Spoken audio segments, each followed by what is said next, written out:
Halo Sobat Matematika, selamat datang kembali di channel yang akan mengubah cara kalian memandang matematika. Jangan bayangkan lagi rumus-rumus yang bikin pusing, karena di sini kita akan menemukan bahwa matematika itu justru ada di mana-mana dan bikin hidup kita jadi lebih mudah. Pernah nggak sih kalian bingung waktu lihat resep kue dan disuruh pakai perbandingan bahan 2:1? Atau pas lihat peta di Google Maps, terus ada tulisan skala 1:10.000? Nah, dua contoh tadi adalah bagian dari dua konsep matematika yang super penting dan saling berkaitan. Perbandingan atau rasio dan skala. Mereka adalah kunci untuk memahami bagaimana kita bisa membuat tiruan benda raksasa menjadi kecil, atau sebaliknya. Penasaran? Yuk, kita bedah tuntas. Mengenal lebih dekat perbandingan atau rasio. Kita mulai dari yang paling dasar, perbandingan. Apa sih perbandingan itu?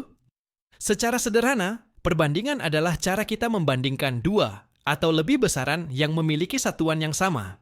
Fungsinya untuk menunjukkan hubungan proporsional di antara besaran-besaran tersebut. Misalnya, di dapur, ibu ingin membuat es sirup. Untuk setiap satu gelas sirup, ia butuh 4 gelas air. Perbandingan sirup dan air adalah 1:4.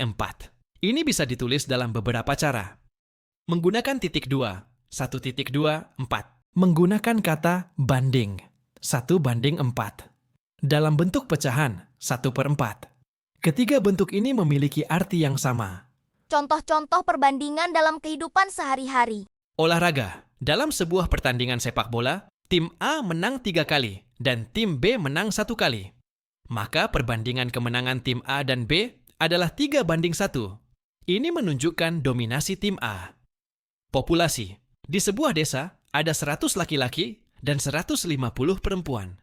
Perbandingan penduduk laki-laki dan perempuan adalah 100:150. Kita bisa sederhanakan dengan membagi keduanya dengan 50, sehingga perbandingannya menjadi 2:3. Artinya, setiap 2 laki-laki, ada 3 perempuan. Bisnis. Jika sebuah perusahaan menghabiskan 50 juta rupiah untuk iklan, dan mendapatkan keuntungan 250 juta rupiah. Maka perbandingan biaya iklan dan keuntungan adalah 50 juta banding 250 juta, yang bisa disederhanakan menjadi 1:5.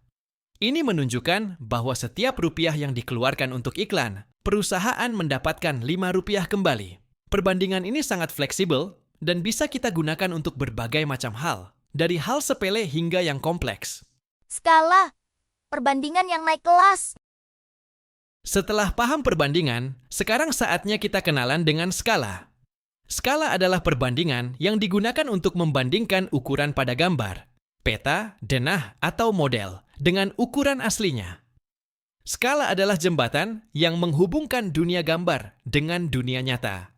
Skala umumnya ditulis dalam bentuk 1:n, di mana 1 adalah ukuran pada gambar, dan n adalah ukuran sebenarnya.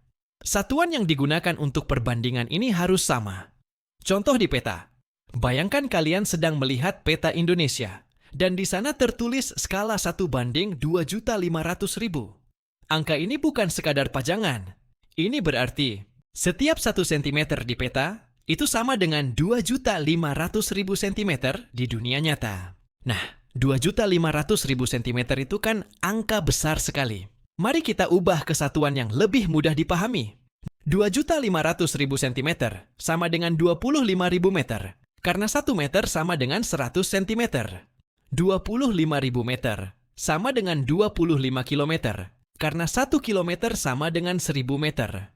Jadi, skala 1:2.500.000 artinya 1 cm di peta sama dengan 25 km di dunia nyata.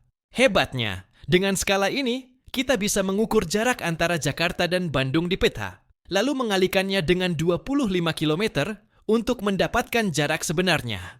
Contoh di denah rumah. Bukan hanya peta, skala juga ada di denah rumah atau maket bangunan. Misalnya, sebuah denah rumah memiliki skala 1:50.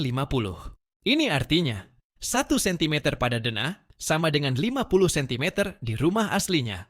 Kalau di denah kamar tidur berukuran 4 cm x 5 cm, berarti ukuran kamar sebenarnya adalah panjang 4 cm dikali 50 sama dengan 200 cm atau 2 meter.